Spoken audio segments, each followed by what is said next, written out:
Okay, now we're in our second lab where we're actually going to build a two-computer network. In the first lab, all we did was view and change our network settings, but we didn't actually connect our computers to anything. So now we are actually going to connect two computers. So think of this in a situation where you and a friend want to share a file, and you want to just send it from your laptop to your friend's laptop. There's some information that you want to connect between two computers. That's what we're going to do today. Now, most of us are familiar with Ethernet to some degree. I'm going to drag on a page from Wikipedia. Here we've got an Ethernet cable. It's familiar. They've got the RJ45 connection at the end that you plug into the wall and plug into your laptop or plug into your wireless router in your home. And you've got this plastic casing right here. Inside there are a bunch of wires.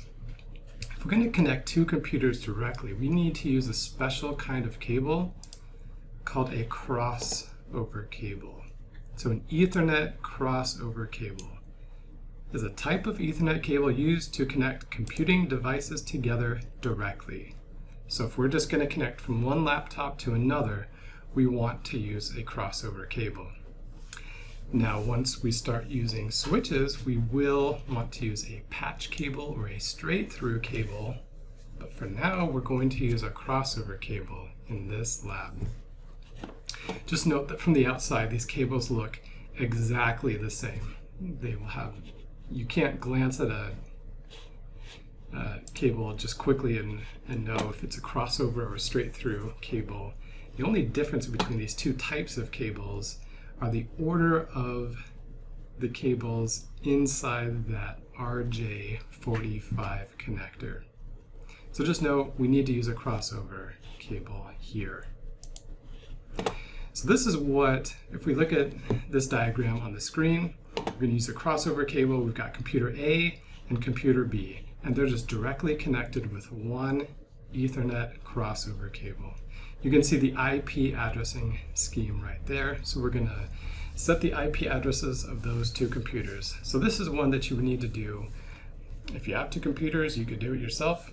Typically one that you're going to do with a partner. So one person would be 192.168.0.10, and the other person would be 192.168.0.20.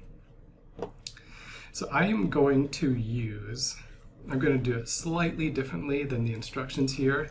I'm going to use one Linux computer, and I'm going to network that Linux computer with a Windows computer. In class, likely you'll be using two Windows computers for this. One tool that we're going to introduce here is the ping tool.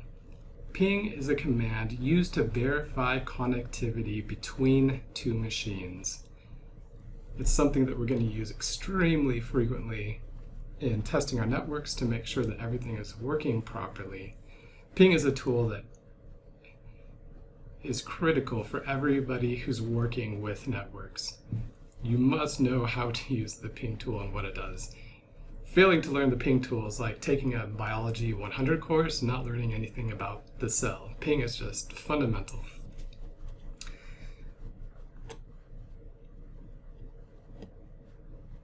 So we are going to set up the network here. I'm going to make computer A be my Linux computer, so I'm going to open up a terminal.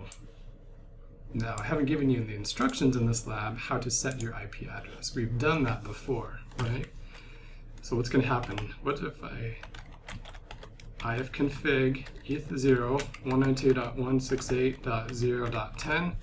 So predict now, what's going to happen when I hit enter? Is it going to work? Or am I going to get an error message? So think about it. I'm going to hit enter in 3, 2, 1. Okay, error message, right? So why did I get that error message? I don't have root permissions yet. So I can do two things to fix this. I could run sudo su that would change my user account to the super user or root account. Or I could just run sudo ifconfig eth0.192.168.0.10, and that will run this one command with administrator privileges. Let's go ahead and do that. I'm going to add the net mask there. If I left that out, Linux would fill in the correct defaults, but I'm just going to be very explicit there. Run that command. And no news is good news, right? So I'm going to run ifconfig just to check. Now I don't need to run sudo because that just viewing your configuration does not require root permissions. So I can see that my internet address, my IP address, is 192.168.0.10, so that is good. That means this computer is configured properly. So computer B, again, I don't have the instructions for how to do this in Windows. This is something that you should know how to do. Think about what I have to do. Where should I go? How do I change my IP address? So I'm going to type view network connections. I've just got one here. I know I'm connecting through my Ethernet. If I had multiple adapters here and I wanted to make sure everything worked correctly, you might disable, not just disconnect, but disable your Wi-Fi temporarily, just for this lab. But here I've only got one, so I'm going to come to Properties, right-click on Ethernet and choose Properties. Now remember, which one do I change? There's a bunch of different settings here. What do I have to change? Internet Protocol version 4. Then I'll click Properties. It's currently set to obtain the IP address automatically. I don't want that. I want to set my IP address according to the lab. So I'm going to click the button to use the following IP address and enter 192.168.0.20. Now, as soon as I click in the subnet mask, Windows is going to try to be helpful and fill in what it thinks it wants, what it thinks I want the subnet mask to be. It turns out it is correct. That is what I want. Now, right now, I don't need a default gateway, so I'm going to leave that blank. It's perfectly okay to leave the default gateway blank. You can't leave the subnet mask blank. I'm going to click OK, close. Now, I'm going to open up a command prompt. So I'm just going to type cmd in the search bar. Launch that command prompt. So to verify my IP address, I'm going to run ipconfig. Remember, in Windows, it's ipconfig, not ifconfig. So I can see here, computer B has the IP address of 192.168.0.20. Computer A has the IP address 192.168.0.10. So these computers are on the same subnetwork. So let's talk about subnet masks briefly right now. So IP addresses are composed of 4 different numbers. IP version 4, at least. Here we've got 192.168.0.10. So those are 4 separate numbers. Each one of those numbers can be between 0 and 255. So 255 is the max for any one of those numbers. Now, each one of these separate numbers, separated by the period, is composed of 8 bits. So a bit is a 0 or 1. It's composed of 8 of those bits, 8 zeros or 1s. So those 8 bits, we would call them an octet. Oct, meaning 8, octagon, 8 sides, right? So an IP version 4 address is made up of 4 octets. So 192, that's the first octet. 168, that's the second octet. 0 is the third octet, and 10 here is the 4th octet.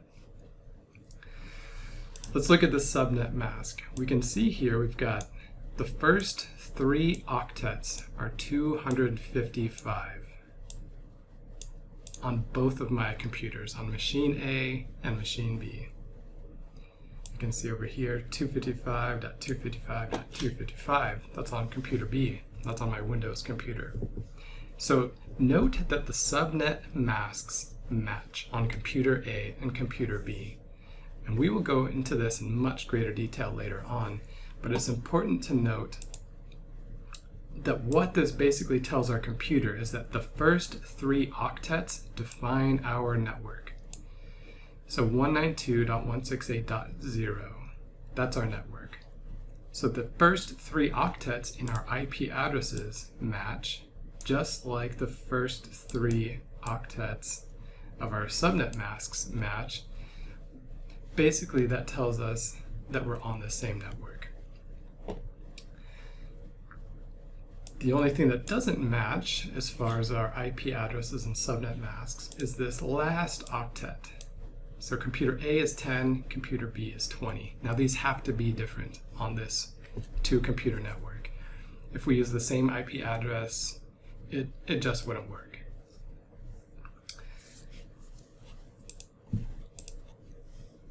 So the subnet mask and the IP address work together to properly address. Now let's see if I can verify connectivity. So I'm going to use the ping, not poing, I'm going to use the ping command, ping 192.168.0.10. So I'm going to try, from this Windows computer, I'm going to try to ping, hit enter, and it worked. So I see that I got a reply from 192.168.0.10. It tells me something about the speed. So this came back in less than 1 millisecond. So that is extremely fast. TTL is a time to live that we don't have to worry about too much right now. But this is good. I know that my Windows computer can connect to my Linux computer. So that's working. So I should be able to do the same thing from the Linux computer. The ping command works virtually identically in Windows and Linux. From Linux, I'm going to ping 192.168.0. What am I going to enter here to ping my Windows computer? It's going to be 20, right?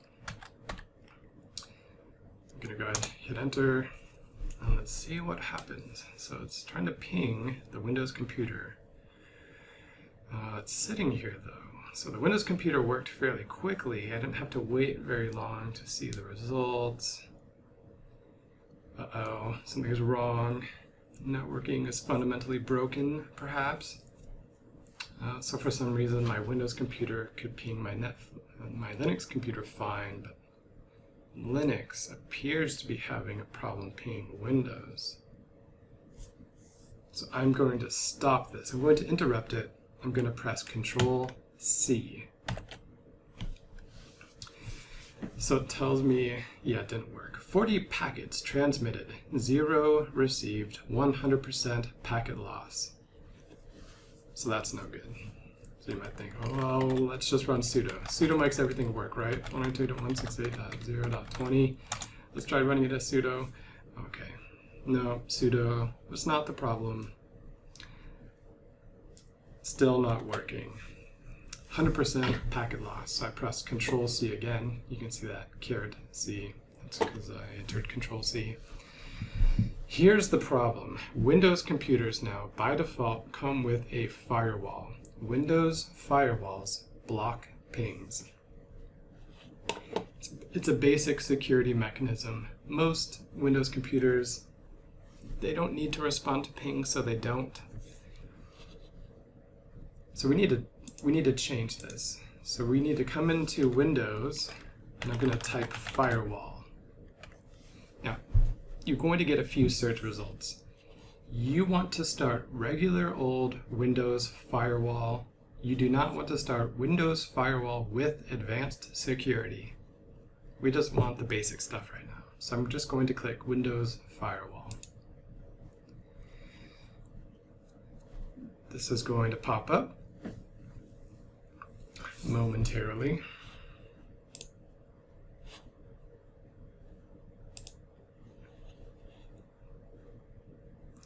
It's going a little bit slow today. click the wrong spot. Let's launch Windows Firewall again. Okay, it's coming up this time. Must have clicked in the wrong spot. I want to use this option, turn Windows Firewall on or off.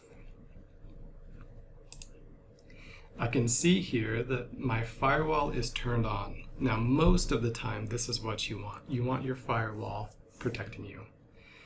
But I'm going to turn it off right now for private and public networks. I'm going to click OK. Now it's going to give me some messages saying, hey, this is a bad idea. Are you sure you want to do that? Well, for now we do. I'm going to come over to Linux. Here's a shortcut for you. The up arrow key on Windows or Linux in the terminal of the Windows command prompt goes through your command history. So I'm just going to do regular ping, no sudo, because I don't need to. Hit enter. And the same command that failed before is now working. Now I'm getting a reply. Here's one thing to notice about Linux. It's not going to stop. It's going to keep going. It's going to go for a long time. The pings are coming back very quickly, a fraction of a millisecond. So how do I stop this? Same way we did before, Control-C, we can stop that. So 27 packets were transmitted, 27 were received, 0% packet loss. So that is excellent. That's what I like to see. So we have properly connected these two networks. So what did I have to do? I had to change the IP address on Linux, I had to change the IP address on Windows, and then I also had to turn off my Windows firewall to allow my Linux computer to ping the Windows computer. Now for this Linux distribution by default, I did not have to turn off any firewall. Some Linux distributions, you might have to. The ones that we will use in class, the firewall will not block pings by default. So good, let's look through our lab. We set up the network, we verified connectivity using the ping tool. Now we did have to disable the firewall, so that was good. You may have to disable your Wi-Fi network adapters. Remember, disable, not just disconnect if you're still having problems connecting. Sometimes modern antivirus applications, they very aggressively monitor your network adapters. You may need to temporarily disable your antivirus if the pings still don't succeed. If you're working with a partner and your pings still aren't working, just double check your IP address. So run ipconfig or ifconfig on Linux. Make sure that your subnet mask is correct. Make sure that the cables are plugged in properly. Make sure the lights are blinking. That would mean that your network adapter is enabled and that everything is plugged in correctly. So at this point, you should be able to create a basic network between two computers. You should know when connecting to computers directly that you want to use a crossover Ethernet cable and not a straight through Ethernet cable. You should know how to change your IP address and subnet mask according to a network diagram. You should be able to use the ping command. So you should be able to ping an IP address. You should be able to enable and disable the Windows firewall and enable and disable network adapters. So for submission, all I want is a screenshot of the successful ping, like what's shown here. So to clean up, come back into your Windows machine. With Linux, you can just power it off. It won't save any of the settings. You just shut down the Linux machine. In Windows, though, we want to come back, turn Windows Firewall on or off. We want to turn that firewall back on. That's going to protect you from viruses, malware, some nasty stuff. Click OK. Everything's green. Windows is happy with me. We're going to close that control panel. We need to find our network connections. I'm going to close this. If you happen to close it, remember View Network Connections. if you disabled your Wi-Fi, go ahead and enable it now. I'm going to right click on Ethernet, come to Properties, Internet Protocol version 4, Properties, and I'm going to check the box to obtain an IP address automatically. Click OK, close. Close that, close my command prompt. Everything should be essentially back to baseline, back to how everything was when I started. So good, that's it for this lab.